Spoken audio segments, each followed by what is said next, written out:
Halo Sobat Accurate, kembali lagi di channel kita di ABC Palem. Pada kesempatan kali ini kita akan membahas salah satu fitur keunggulan dari Accurate, yaitu fitur untuk pencatatan gaji ya. Pencatatan gaji nanti di mana kita ada karyawan dan bagaimana sih untuk pencatatan gajinya di Accurate. Ya, langsung saja kita coba langsung masuk ke programnya. Let's go.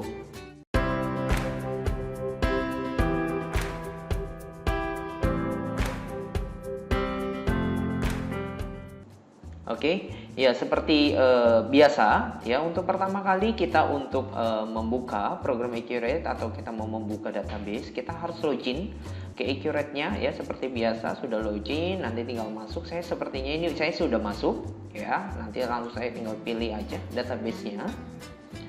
Oke, nah ini akan loading. Oke, nah ini database ya untuk yang sudah kita login. Nah, ini salah satu untuk fitur unggulan di Accurate Online, yaitu adalah fitur pencatatan gaji ya, gaji dan karyawan. Nah, fitur tersebut itu ada di perusahaan ya, kemudian nanti ada di sini untuk fitur gaji dan karyawan. Oke. Nah, ini untuk pencatatannya kita harus informasikan dulu pencatatan gajinya. Oke. Nah, untuk pencatatan gaji, pertama kali Accurate untuk membuat database, Accurate ini sudah menyiapkan secara otomatis ya masing-masing tipe gaji dan tunjangan.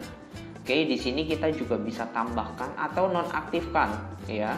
Jadi ini informasi-informasi apa saja sih yang ada di gaji dan tunjangan. Nah, Accurate secara otomatis membuatkan itu. Oke, setelah ada di form ini, kita lanjut ke data karyawan ya. Jadi kalau kita mau pencatatan gaji, pastinya kita harus dulu ya informasikan juga masing-masing data karyawannya. Oke, di sini data karyawannya ini sudah ada beberapa contoh ya. Oke, di sini datanya masih kosong ya. Jadi kita bisa tambahkan baru untuk datanya. Ya, bagaimana cara tambahnya? Ini langsung saja tanda plus ya, atau pertama kali buka dia langsung akan seperti ini. Oke, langsung seperti ini, langsung saja kita buat datanya. Ini ada sapaan ya, contoh kita dari Bapak. Ini kita kasih nama Ferry. Oke. Kemudian posisi jabatannya accounting manager. Sebentar. Accounting manager. Oke. Di sini ada emailnya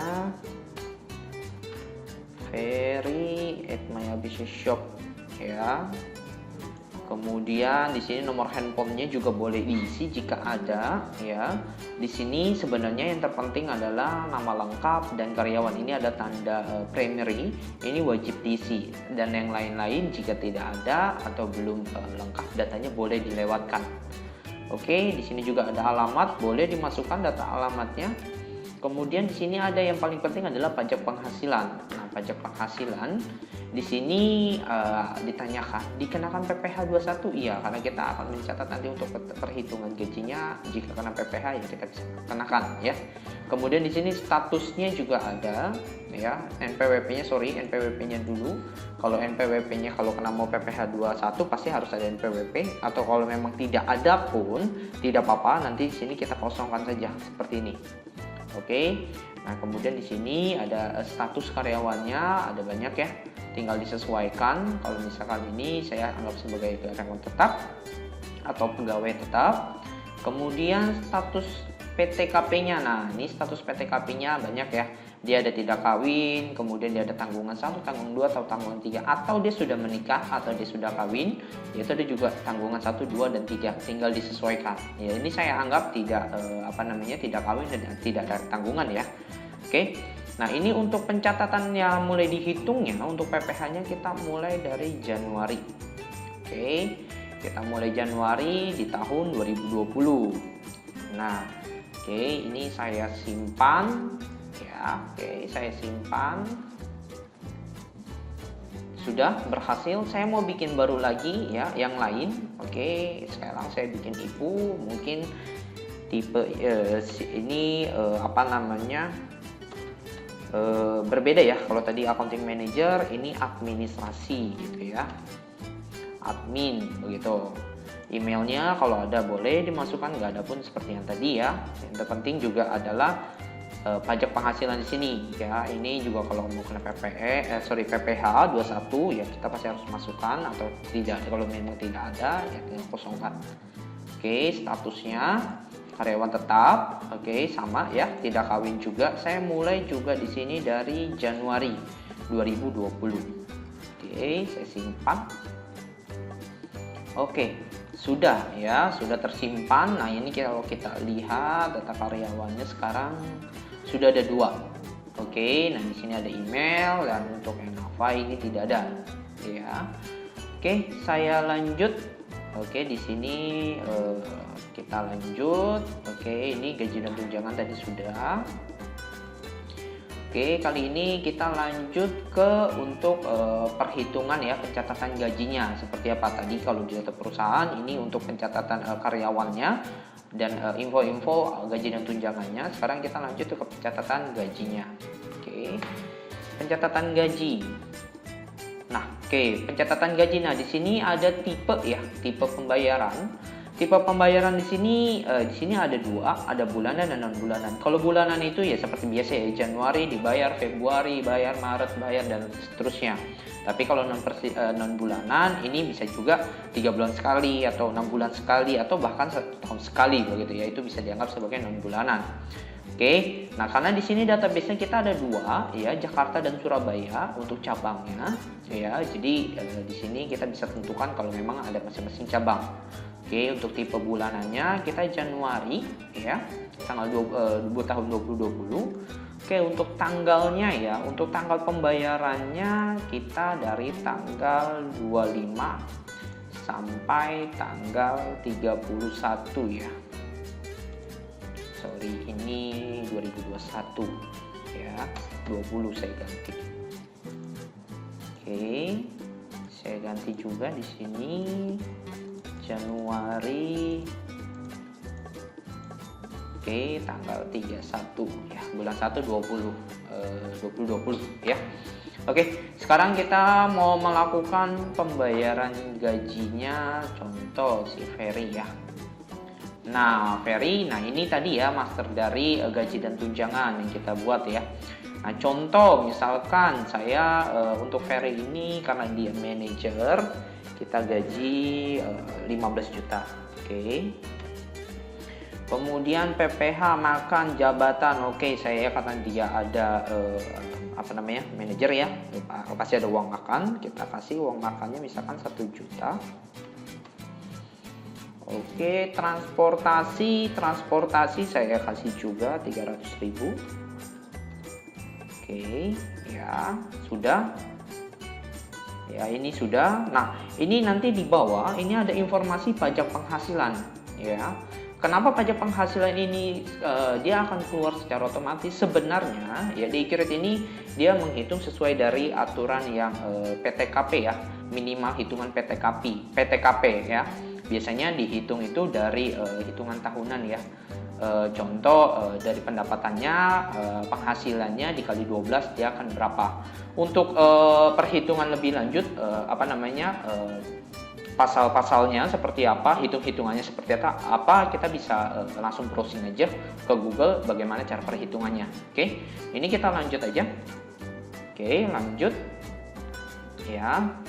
Kemudian saya juga mau ambil ya untuk yang NAVA ya, karena ini kan sekaligus ya pembayarannya, boleh saja digabungkan. Kalau memang mau satu persatu pun juga boleh. Contoh karena ini admin, saya kasih gaji dia contoh 4 juta ya untuk perhitungannya. Dia jabatan tidak ada, makan ada. Oke, kita kasih 100.000 contoh ya. Kemudian transportasi tidak ada dan selebihnya. Nah, ini juga pajak penghasilannya 0 ya, 0 di sini. Kenapa ya? Tadi kembali lagi ya, karena ada perhitungan minimal PTKP ya, ada hitungan minimal PTKP, penghasilan PTKP. Oke, kita lanjut. Nah, ini sudah selesai. Oke. Nah, kemudian sudah selesai, kita juga lihat di Accurate itu nanti di sini ya, kalau memang akunnya belum disetting, biasanya dia akan menanyakan untuk akun bebannya ini akan kemana, kemudian akun hutang PPh-nya kemana, ya. Karena ini untuk PPh 21, dia akan langsung masuk otomatis ke PPh 21. Oke, nah kemudian kenapa ini ada PPh 21, karena juga tadi ada pajak penghasilan untuk si Ferry ini, yang manajer ini kita ada kena ya pajak penghasilannya gitu. Oke, kita lanjut, kita simpan. Oke, sudah berhasil tersimpan ya, kita lihat. Oke, ini udah ada beberapa ya. Kita lihat yang satu saja nih, yang pertama kali ya. Sekarang yang terakhir yang kita buat untuk pembayaran Januari 2020 ya, kita buka. Oke, nah ini ya seperti tadi. Nah, sebenarnya untuk pertama kali dari form ini ya, dari form pencatatan gaji ini sebenarnya kita udah bisa langsung melakukan pembayaran. Nah, untuk pembayarannya sebenarnya untuk pembayaran dari pencatatan gaji ini formnya kita bisa langsung proses ya di menu ini ya, ada dua ya, karena tadi juga ada PPh, kemudian ada gaji. Ya, contoh kita mau lakukan pembayaran gaji terlebih dahulu ya, boleh klik bayar gaji. Oke, dia langsung masuk ke proses untuk pembayaran gaji ya, pembayaran. Nah, pembayaran ini sebenarnya itu ada di menu ya, menu Kasbank ya, seperti ini ya. Di sini ada pembayaran, tinggal kita pilih apa begitu ya. Atau kalau di sini kenapa nilainya 18.866, ini sebenarnya dari hasil semuanya nih, karena ini kita harus lakukan pembayaran total ya semua, jadi nanti nilainya yang dibayarkan adalah 18.866. Ini untuk biaya gaji, kemudian pembayaran pajak penghasilan ini 1.534. Oke, kita lakukan pembayaran untuk pembayaran gajinya terlebih dahulu ya. Kemudian ini saya pilih pembayarannya melalui bank mana, Bank BCA. Kemudian nomornya misalkan saya pakai nomor 888001 ya, saya simpan. Oke, sudah ya, sudah melakukan. Oke, kemudian dari pencatatan gaji tadi kan kita baru bayar yang gaji ini ya, untuk pembayaran gaji. Oke, sekarang kita bayarkan pajak penghasilannya nih. Oke, nah kembali kita proses, kemudian ke PPh 21. Nah, di sini ya, tadi hutang gaji, kalau sekarang kita hutang pajak PPh 21. Oke, sama, kita mau lakukan pembayarannya dari mana? Ya, kita bisa pilih dari Bank BCA. Ya, kemudian juga tadi nomor vouchernya kalau memang ada, saya tadi pakai 888002 karena tadi udah pakai 01. Oke, tinggal simpan. Oke, sudah ya. Nah, jadi untuk pencatatan gaji ya, prosesnya ya, di sini saya refresh. Nah, di sini sudah dibayarkan ya. Jadi prosesnya adalah pertama kali kita wajib untuk mencatatkan master gaji dan tunjangan, kemudian master karyawan ya, mau seperti apa karyawannya, dikenakannya apa. Kemudian barulah kita melakukan pencatatan gaji di Accurate ini ya. Fitur ini pencatatan gaji. Setelah pencatatan gaji sudah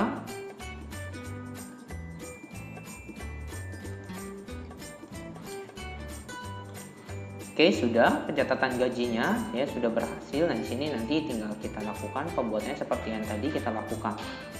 Oke, sudah ini ya, sudah lakukan pembayaran, sudah selesai semua. Oke. Nah, sampai situ saja untuk cara melakukan pencatatan gaji ya di fitur Accurate ya. Mungkin nanti kalau misalkan masih ada hal yang kurang dipahami atau masih ada hal-hal yang masih kurang dimengerti, itu bisa langsung ya komen di video ini. Kemudian jangan lupa like, subscribe, dan nyalakan loncengnya supaya setiap apa yang kita update yang terbaru, kalian atau Bapak Ibu bisa juga menerima notifikasinya. Oke, cukup sekian untuk pembahasan fitur-fitur saat ini pencatatan gaji. Sampai jumpa di video berikutnya. Bye.